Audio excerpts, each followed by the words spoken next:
these regions doesn't normally play it. You have to remember though, the Chinese team have barely practiced, if at all practiced, on the 4.3 patch. So everything they do and build is based on speculation. So we have to cut them some slack. European teams have been playing on this for 1.5 weeks, so they're used to how these champions change. And it's a pretty big patch change for supports. The entire landscape of itemization is changed on the bot lane. Where we see Gambit picking up a Lulu first pick, and that's a really solid choice in my opinion. Lulu first pick, and surely going to go into the hands of Alex from this one. I mean, Darian's... Could never know. I'm done predicting Darian's champions. Yeah, I don't see Darian playing Lulu in this one. We'll see about that one. World Elite actually locking in, no qualms, very, very fast lock-in on the Renekton there. Yeah, Renekton's just a solid top lane champion. He does well in the Renekton-Shyvana matchup. And in these like offline tournament matches, you want to put the early pressure on the opponent. Cassidy makes it through. This indicates that both teams are fine with it going through the pick phase. So I'd be surprised if Gambit suddenly looks to pick it up here. If they do it, it'll be on the last rotation. Same for WE. If they want to pick up Cassidy, it'll be on the last rotation. Thing about the Lulu is, given the fact that Thresh and Annie are banned out, and I'm not sure about what the support player for WE plays, if his Leona isn't too stellar, we might see Edward and Lulu support and let Alex maybe try and bait out a counter pick. Well, it looks like Gambit are going to be locking in their jungler and top lane here. Aatrox, a champion that Darian... we were talking about Lulu and Darian's style. I think Aatrox fits Darian a lot better because you've got that GA there built in, and he likes to play, okay, jump in, do the damage, and get out with a kill or without a kill. Obviously, a lot safer than a lot of top lane champions these days as well. And out of these 3 picks, we can already see some synergy emerge. Aatrox jumping in, getting the Lulu ulti and just getting really tanky and slowing people around him, as well as E flanking from the side, putting an AoE slow on the enemy team. This is already something that we can see is very Gambit-esque, Diamond Pugs goes along the side, Darren just goes in, everyone's like, why is this guy jumping in again? Boom, E from the side, and you have a team fight going on, and immediately you're fighting. Good response, it seems though, by WE, by going as well. They say, okay, you want to fight? We'll fight you. Tanky support in Leona. Vida can go to the back line and get the AD carry. If not, just lock one target down. It's really hard to gank a Renekton as well with an Eve. So, and now we get to the point. Is he considering Soraka, or did he just play you? Just so he can get more hype out of his probably picks. played me, let's be honest. He's Edward, the king of trolls. We did see a Vi coming in there. I'm wondering if we're actually going to see a Yasuo maybe for them by the end of it. But if we look, Leona in there, Morgana support is a massive probability in this one. Gambit at this point looking for AD carry and support. We do see that obviously Caitlyn banned out, not really a champion anyway that Genja plays. Lucian already gone away from him. Where is he going to go? For the composition, Sivir would fit. I think Sivir Morgana is a good lane. It's hard to play against Leona Lucian if the Leona knows how to play against the Morgana. I actually like what he does with Varus. I think that's a good fix for this lane. Morgana binds into Varus ulti, Morgana binds into Varus poke on lane. Very potent. If Morg misses a binding, her zone drops on lane, which means she has to back off, which means AD carry has to back off. Varus has 2 spells with which he can farm from a pretty long range, so a good distance, put in between the enemy bot lane.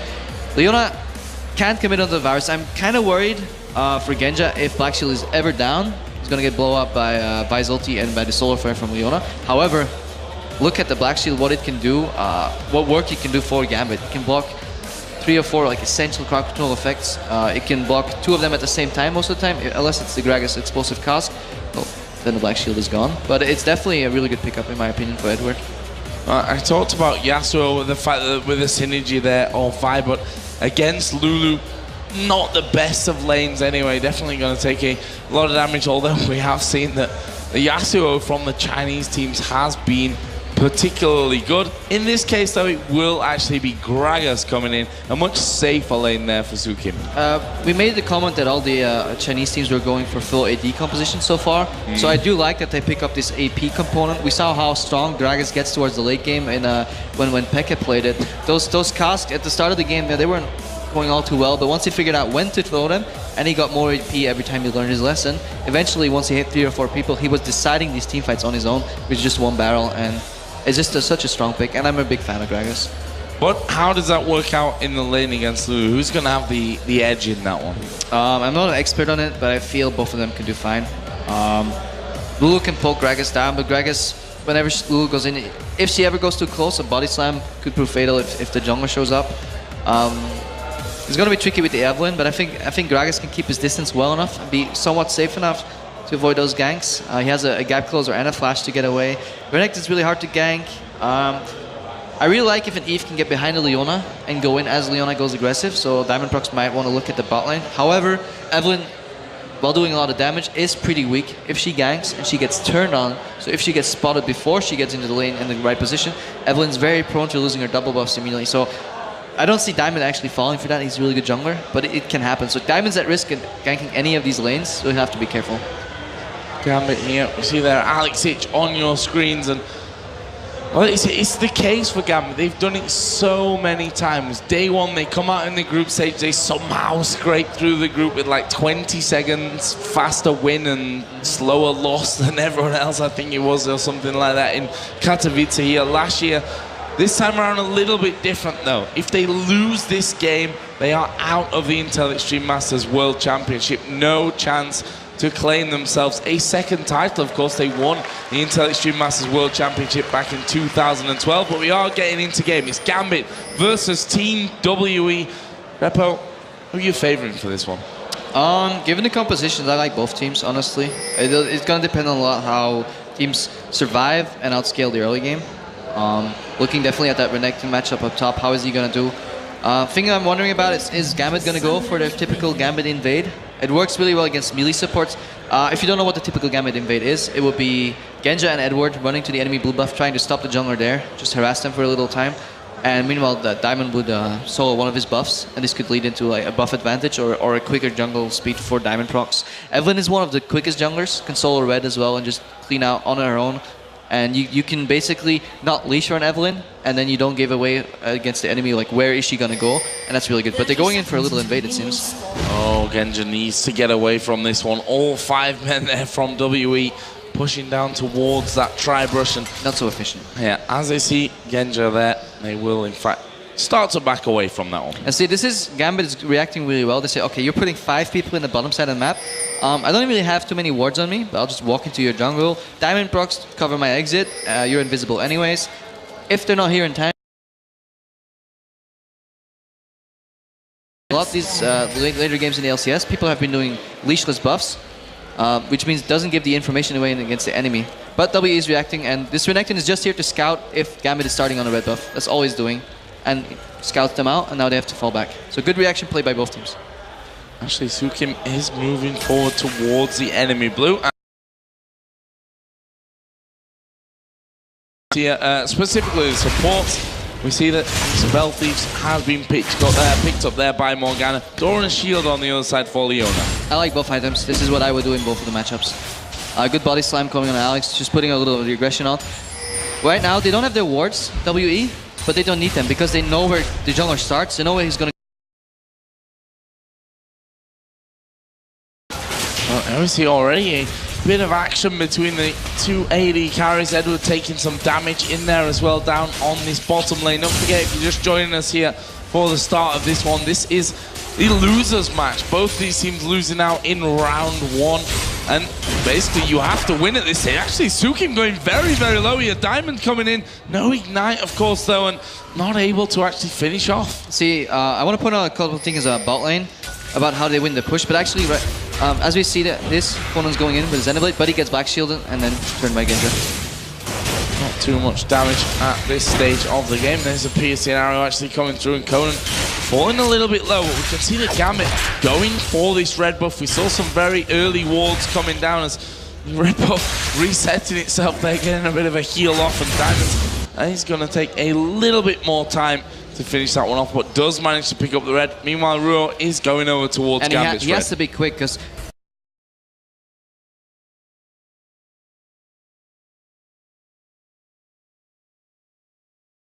on Sukim on the mid lane, so that's good for Gambit especially.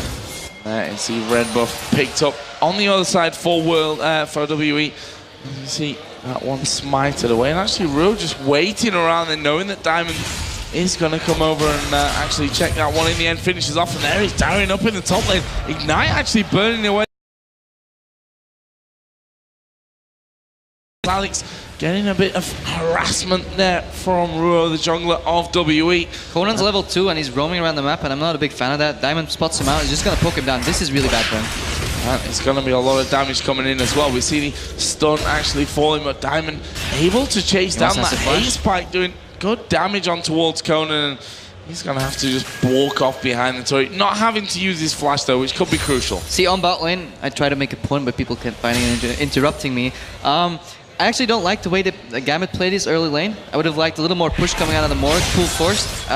Leona, in my opinion, should have started with E as well, because it's very rare that we see supports actually getting hit by the Leona stun, but it ended up happening. So Gambit was a little bit behind, more than they should be on that lane early, but then the WE support started roaming, and that's really bad. Oh, we're going to see the pushing on towards Darien, actually uses his flash. There is a Bloodwell pop, but will they be able to finish off straight away afterwards? Comes back up with not much health, and there is first blood coming down for Team WE. Yeah, that's a really good gank. Lane gank, Renekton and stun, Vi connects their Q. Really well played. They got him down, got his Bloodwell, just camped him. He wasn't in tower range just yet, and that's just very well executed, well-timed gank. And I think that's going to be crucial to get Renekton rolling, because if you do that a few times, then Renekton is going to start 1v1ing the Aatrox over and over and over, and that's going to draw a lot of pressure to top. And yeah, W needs that, because right now their bottom lane is behind. And Flash, of course, was burnt there by Darien as well. We do see that Wei Xiao taking quite a lot of damage there behind that turret, that piercing arrow coming through. Wei Xiao going super low, not quite being taken down, but he has to be very, very careful how that one goes. And with that pressure, Gambit's bottom lane is going to be headed back. A good lead that Genja has on his first buy. And see, this is how a good jungler wins the bottom lane without it being close. He goes for the enemy red, which forces the enemy jungler to go for your red, which forces in turn your support to try and help him, because the W support roam to assist his jungler on the red, but at the same time he leaves his lane open, gets behind on lane. Because Diamond Prox makes an aggressive move on the left side of the map, the right side of the map gets punished for that, because W has to react to it. And this is just good play by Gambit, and you see the bot lane is ahead, but that's not necessarily all to their credit. It's just a team effort. Well, we see a big roam once again coming in towards this mid lane. Actually, Alex trying to do the damage there on towards Zukin, but a good Zenith play landed. There is Vi coming in as well. Alex falling very, very low. Surely going to get finished off here. Conan picks up the kill. Yeah, he was holding his Ignite for the latest moment possible. He didn't want to take that kill, but he had to. So the initial take of the Ignite that he costed at the very end took down that kill. I really like the flash Zenith blade he did there. That was spot on. That was a good catch. And Alex got a little unlucky, almost sniped the Gragas there at the edge, but it just wasn't enough. And that's the roam paying off. You know, earlier the roam didn't pay off, this time it did. W taking risks, and this time they're paying off.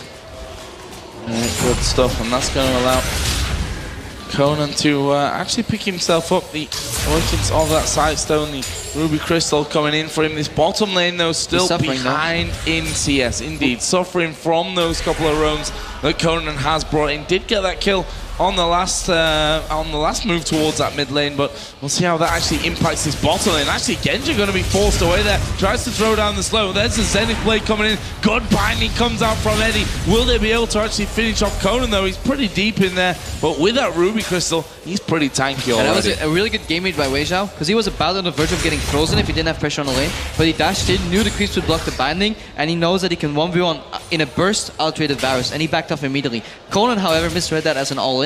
Went in, sure he dealt some damage, but he did a little poke, but you see how much room of error he has to spare. He's still 80% of HP. So this is why if the lane ever gets behind the Morgana Varus lane, they don't drop against Leona Lucian. But right now, they're doing pretty okay for themselves.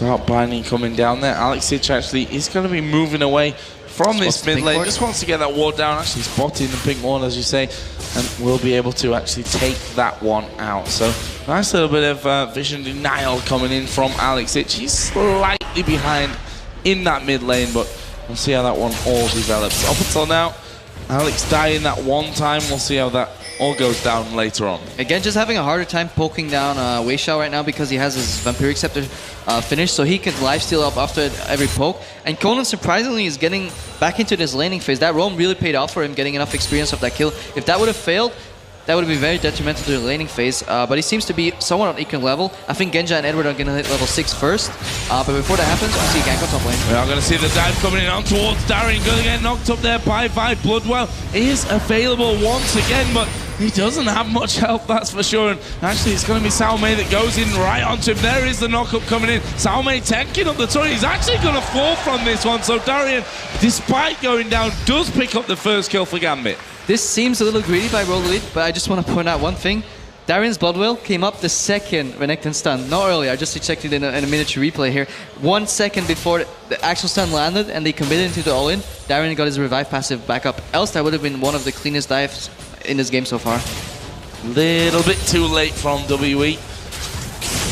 That is the second death, of course, for Darian. And not only that, he's a good 22 CS behind at this point, having a little bit of a hard time in that top lane against the Renekton. Meanwhile, Diamond is moving down towards his bot lane. We've just seen a bit of a ping on towards the ward there. I'm not sure that they know that Diamond's around, but either way, Diamond not seeing an opportunity is going to be backing off. They have to be careful anyways. They're facing 2 level 6s without a solar flare.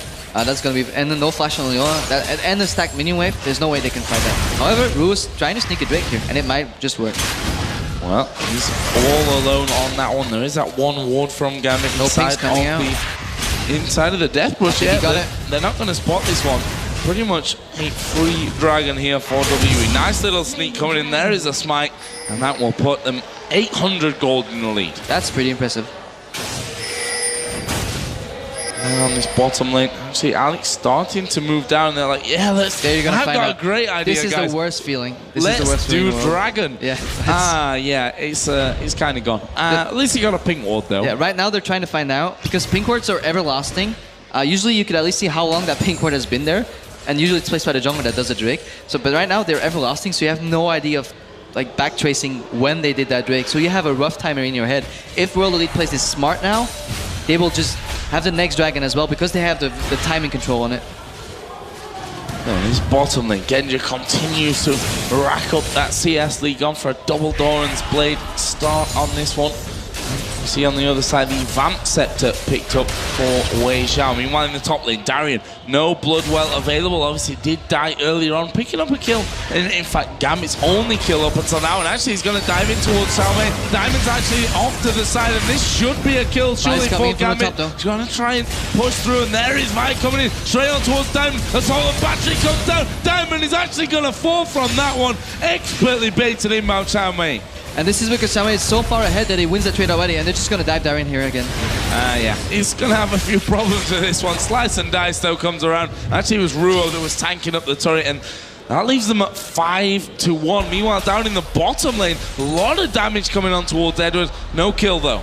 Very impressive play on top lane. Because Xiaomei was so far ahead on his Renekton, he could take the bad trade for a lot longer. He knew his Vi coming in. I'm sure he was surprised by Diamond procs, so the good thing is he backed out. Then he read the situation perfectly. He knew his jungler was coming in, and they turned on Eve. And you saw Eve is a strong damage jungler with a lot of damage potential, but you saw just how quick she dropped in a 2v1 scenario where Vi just locks her up. And this is World Elite kind of outscaling this top 2v2, and this Renekton is going to be a problem. Going to or is already? That's the question on that one. 3-1-1. Tiamat already in there. And looking good here for WE. Meanwhile, down on the bottom lane, big wave of minions in there. Will they go for the turret at this point? Edward just coming back in towards that bottom lane now. Upgrade up towards that Frostfang. Got himself a sight stone as well. There must be a good chunk of gold actually on Leona. About 1,000 gold to spend as he goes back home. And I wonder what Gambit's answer to this is. Like, they want to try to get the mid tower, probably not going to happen against Gragas. Top lane, they can't go for 1v1s nor 2v2s. I'd almost feel like their one saving grace would be a snare into Varus ulti combo followed up by the Eve on bottom lane. However, W is going to read this, and they should send their jungle bottom. They're just securing the Booba for Wu now, so she's still fine on her own. But I don't see an opening for Gambit right now, other than the bot lane, and I feel it's a little too obvious, so World Elite has to be careful there. You see, blue buff's being given over to both mid laners. Let's talk about those mid laners. A little bit of a lead there for Sukim on Gragas. 114 to 105 CS. Fiend's Unholy Grail finish on both sides of things. Double Doran Dream though to the single one in favor of WE. So pretty much neutralizes the mid lane. Both carries have a lot of wave clear on a 20% CDR item. As I said, it just ties it up. If none of them go aggressive, nothing's gonna happen in the mid lane. I think both junglers are gonna end up buying bottom, yeah. Ooh, the sweep misses. It misses the ward. And he shows anyways. Yeah, Ruok just coming straight through from that one.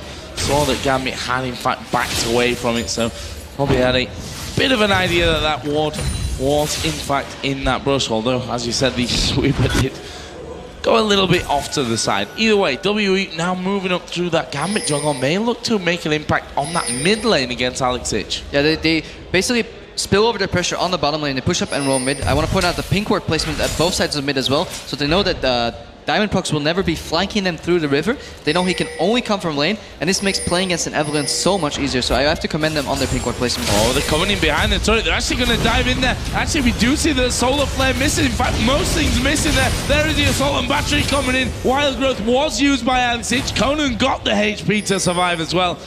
Really well done by WE.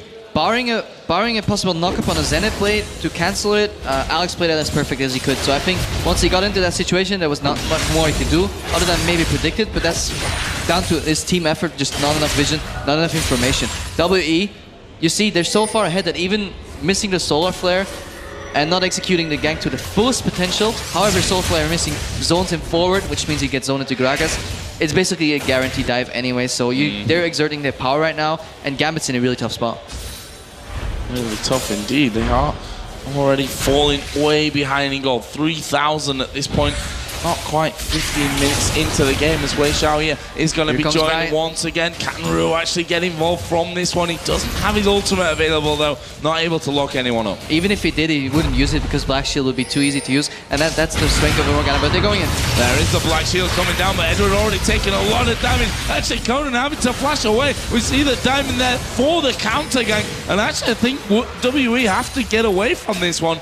Not much that they can really do about that one. Edward surviving in the end as well. It's a nice kill back for Gambit. And this is what I said before. This is the only way Gambit is going to get back into this game. It's counter-ganking on bottom, making the Leona Vi combo greed into a Black Shield, putting the Morg ulti, walk back, and counter-gank with EU, and Gambit executing that perfectly. And that was really close. That was incredibly close. Like, ridiculously. That's why you don't base near lane. Exactly, again, W has a lot of vision. They know exactly where you are at all times, except if you're invisible, aka Evelyn, and that's Gambit's saving grace right now, because you can barely outward an Evelyn. You can almost predict her, in a sense, with some pink wards on key locations, so you know she's not past certain areas, but even then you still have no idea where she is. Oh, Alex, you are in trouble. There goes the explosive cast. We've got Conan coming around. There is a Solar Flare. Locks up Alex perfectly. He's used a Wild Growth, but it's going to do absolutely nothing to stop that one. Salmei picks up another kill. It's now 4-1-1. So strong at this early stage of that Renekton. Yeah, I really like what they're doing. They're using the advantage in different lanes to help out the mid lane and just get a more advantage there instead of trying to tunnel on the bottom lane, make it less predictable.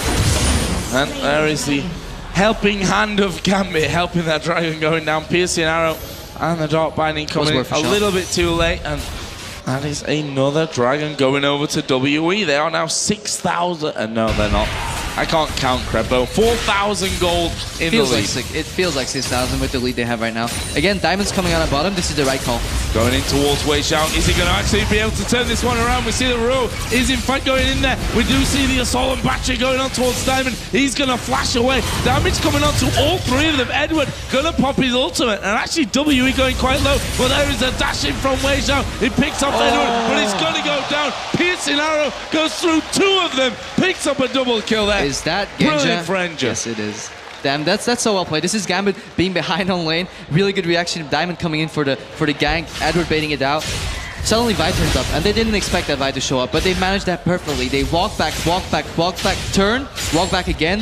Sure, they lose one of them. Wei Xiao goes in. I think Wei Xiao plays this pretty well, but then Genja just mans up and snipes him later. So here's Eve going in. But they get surprised by Genja getting super chunked. Then the Vi comes in. Vi ultis on the closest target on Diamond. I think that's really good again. Edward barely makes it out alive, but just look at Genja right now. He's walking back, he sees an opening, and he starts channeling in just a bit, and then he's just going to snipe both of them. And it's pretty beautiful. Actually, Wei Xiao goes in first, and then he sees the opening. That reaction. Really good bind by Eddie as well right before he dies. Keeps him in place, and then just allows Genja to just line him up, you know, where I'm going to shoot him. Just get both of them at one go. Oh, Diamond actually forced you to take that blue of Salmei coming in. You actually see the Wild Growth being used, but he doesn't care. Whimsy is used as well, but Salmei is going to pick up another kill. He's going down though. Shutdown goal goes over to Darian. Plus assist. This is a really big win for Gambit. They get a shutdown, plus the assist gold on the shutdown, and they only lose one member without giving an assist to the enemy team. Again, Gambit comes out with a win. They're being very resilient here. And call that last snipe what you want. May say a little bit lucky maybe going into that second man, but I'm going to say... I don't think it's lucky. Totally planned from Genja. He's now got an Infinity Edge, by the way. First big item coming out for Genja. Infinity Edge on Varus. And this is saying Genja, well, I'm comfortable playing this game. I'll get my lifesteal later. I'm just going to snipe all of you and come mid-game and have the perfect 3-item combination. Oh, going in on towards Alex. There is a Solar Flare coming down and actually has to flash that one in the end. Conan got those boosts of mobility. He's pretty quick. You really have to use flashes when he's that fast. Guy's waiting in the bottom here. He wants Genja. Oh, Out of range for Black Shield. Yeah, getting on towards Genja as well. Edward actually going to be the focus, though, in the end. Wei Xiao is going to pick that one up, and Genja is forced to flash from that. We did see that Sukim did come down as well. This is going to be the second turret of the game for WE. See, I think Gambit got a little lucky there. They could have both died. Genja was out of range for Black Shield. Edward would have dropped regardless. I think if I target the Genja there, they could have had 2 kills, but that's just minor details. Really good roam by WE, and they're catching people in jungle again. Trying to have a look in now towards Diamond, but actually Ruel going pretty down low. Actually has to back away. Darian is going to be right in the middle of them, does have his blood as well. That is going to get popped. Can he get in there for more kills though? Actually, he's blown to pieces by Sukim, and now Conan being chased down by Alex Sich. Bottom side as well, Diamond is going for Sukim, gets that kill. Conan goes down as well. And WE is just trying to get too much in one go, and this is Genja showing up again. Double kill immediately, follows through the fight and gets another kill. This guy is playing so well. He's 5-0-0 without any lifesteal, or maybe just picked up his Vampiric Scepter, but he's just going to town on World Elite.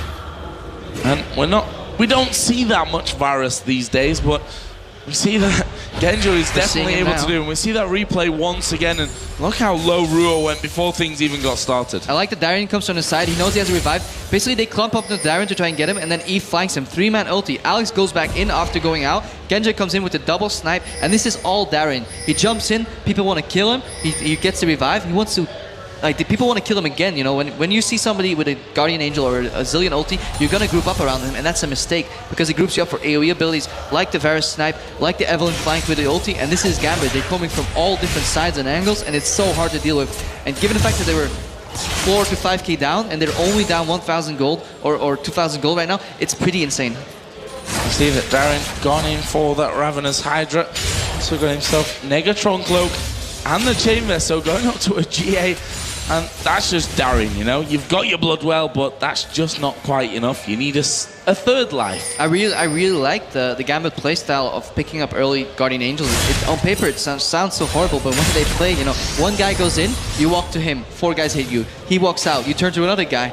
He does the same, you know, going in and out. It's like multiple accordions working together. And then once you finally get somebody, well, he'll just revive, stall you for 3 seconds, jumps in again, jumps out. It's so hard to play against that when they played correctly. However, if they make one mistake, well, you kill the guy, you kill him again, then you kill the next guy. So it's a very tricky style of teamfighting. But Gambit is definitely confusing World Elite right now, and it's paying off.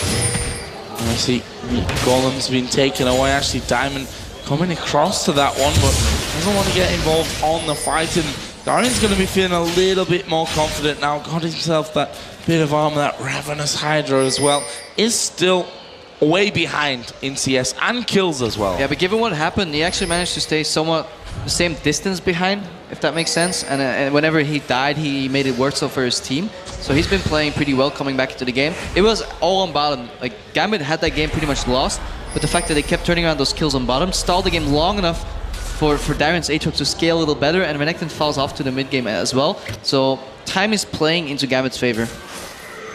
Speaking of time, Dragon is coming up here. Has now actually spawned in there. We see that both teams posturing around for that one. Actually, WE off to the side. Yeah, Diamond is going to be flanking. Will he be able to get in? There is a goal put down by Wei Xiao. Dragon is going to be pulled away from Ruo. Actually going very, very low from this one. Will he fall though? Salme getting involved. Edward is surely going to fall. Salme is able to pick up that kill, but that is going to be a 2-for-1 for now. Flash is coming in as well. Wei Xiao going to be focused down. Darien gets a slow off. He can... No, they've actually left him alone. They've got Salme there, very, very low. Darien waiting up to the side in case he jumps over. Genja is now godlike. Wei Xiao is trying to escape. Darien dives straight in underneath the turret. There's the shield from Lulu, and that is the first ace of the game, going the way of Gambit, and they get Dragon afterwards. Thank you, Gambit, so much for showing people how to play this composition. You see, Diamond was flanking him, and even though he got spotted, he got a 4-man ulti off. I think we're getting the replay right here, so I'll wait. 4-man ulti comes in. Okay, Darren's on your left side, Edward's on your right side. You Vi ulti, but it gets countered by Black Shield. This is why you pick Morgana into Vi. Look at Diamond, full HP. Vi has nothing left. He walks back into the arrow almost, and this is just, at this point, the fight's over. I really like what Eddie's doing. He's keeping 2 people busy, dies for his team, while his team cleans up. Genja's on the left side, full HP, cleaning up. Doesn't even need lifesteal. Darren's full HP as well. Diamond is really healthy, and they're just cleaning up right now. And this is amazing, the way Gambit plays this comp. They're not all coming from the same side. No, they're just zerging around. You never know who's coming from what side. And this you need really good communication to beat Gambit when they fight like this. Yeah, so that final kill onto Salome, and then Wei Xiao trying to back there cheekily underneath the turret. Big shield coming out from Lulu. A great fight for Gambit. Puts them ahead in kills, puts them ahead now in gold as well. 41,000 to the 39,000 of WE. And it wouldn't be Genja if it wasn't Genja, because he went after his Infinity Edge. He built a Zephyr. Because Genja. Anyways. Thanks. I was just going to say, give me your expert opinion on that Genja build. I don't think anyone's an expert when it comes to Genja builds except Genja. Well, he wants some tenacity, I guess. Well, it works if he survives from crucial CC, but technically he still has that Black Shield for that.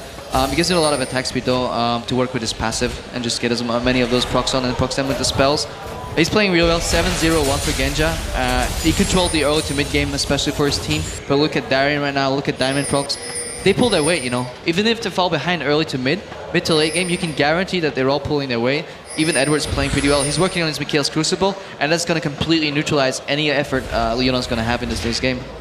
Gambit right now stacking up around the Baron. Actually, Darren's going to get pulled in, and again the Black Shield is going to save one of them. Salome going pretty low. Varus ultimate goes in. That's going to lock up the entire WE team. First kill is going to come down on towards Conan. Diamond now on the killing spree. Salome trying to get away, but it's not going to work out. Diamond actually going ridiculously strong at the front. He's looking for Sukim.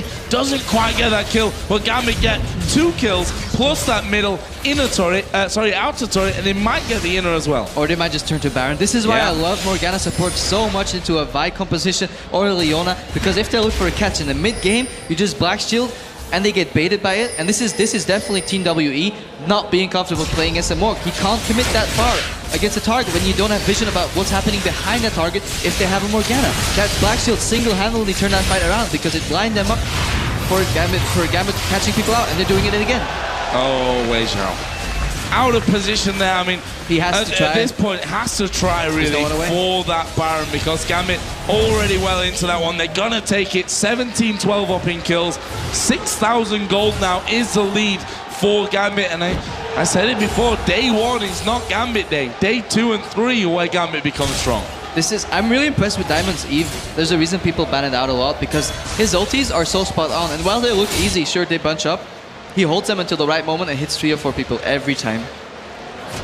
As Conan just trying to wrestle some vision control back here for WE, because they've been losing out on that one quickly. 5,000 gold lead, 5,500 it really is by this point.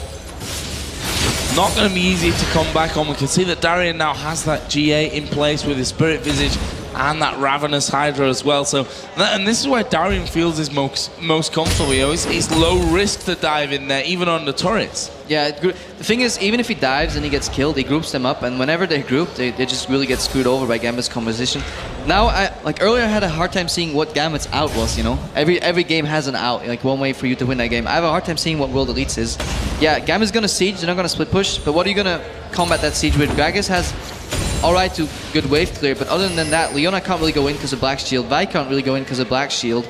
Even if they do, Lulu ulti pops, Darien will dive in, everyone will get an ulti lined up, you walk into a Varus ulti. I just don't see what they're going to do 5v5, and at the meanwhile, Edwards is just chaining out those bindings, and eventually one of them is going to hit, lead to poke, and they will have to drop this tower.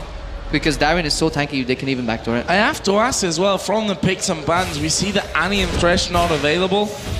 You pick up the Leona, it's going to be surely obvious that a Morgana's going to come in. And I say obvious, but you look over towards Asia, they don't really have they don't really have that support in Morgana. We are going to see them diving here on towards Wayjack. Diamond now going to be unstoppable. Wild Growth coming in. Everyone going very, very low. Killing spree for Alex Genja right up at the front once again. This could be game for Gambit. Double kill for Genja. He goes 9-0-5 on Varus. So this time Diamond Prox opens up result, he slows them, Darian jumps into the fray, and I believe he got the Wild Growth, and what a Wild Growth. 4-man knockup, leading to a surrender. Surrender coming in here from Team WE, and Gambit do it once again. Rubbish on day one, brilliant on day two. We'll see how far they can go from this one. 28 minutes and 45 seconds. The win from Gambit keeps their dreams alive here at the Intel Extreme Masters. And what a win it was. It was not just a simple Gambit stomp. No, it was Gambit falling behind. Everybody had written them off. Everyone thought, okay, Gambit, you just didn't show up today. And they do. They're so resilient. I barely even saw it out in that game.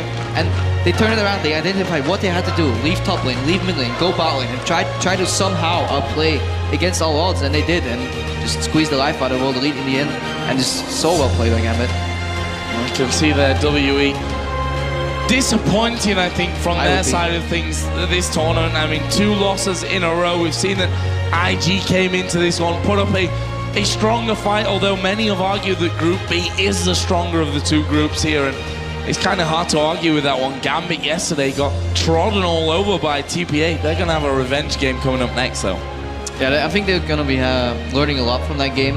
It's going to be an interesting preview, but probably leave that to the analysts later. And speaking of the analysts, we're going to go right there because Quickshot, Deficio and Froggen